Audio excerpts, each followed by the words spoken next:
All right, everybody, this month on the Home Building and Remodeling Show, this is the month of paint.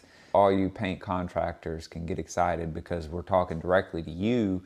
My thoughts segments are going to be on my experience in the industry with paint, and it's after doing this for a while, you kind of figure out paint is one of the more sensitive trades as far as it's so visual. And you'll hear me and Zach Carpenter, the owner of Cyclops Painting, talking about how sensitive paint is and how if you don't get it right, especially at the end when you're doing punch out, and usually paint is the last thing, but it is the biggest thing. Paint is on all aspects of every remodel we've ever done. It is a part of it, and it is one of the most crucial and important parts because paint can help compensate for errors in other ways, and you contractors know what I'm talking about. There's a saying about paint making a carpenter what he ain't, and different things like that that we joke about in the industry. But truth be told, this is absolutely one of the most crucial steps to get right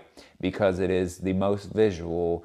Besides your trim carpentry and your tile, paint is one of those cosmetic touches that you just cannot let slide. You really want the best of the best doing it. You want to make sure that it is correct. That's where you're gonna run into the most problems on your punch list. And so what we've done is come up with 10 tips for you to increase revenue. And we're focusing on these tips to increase your revenue, but also just to increase your effectiveness as a paint contractor. And again,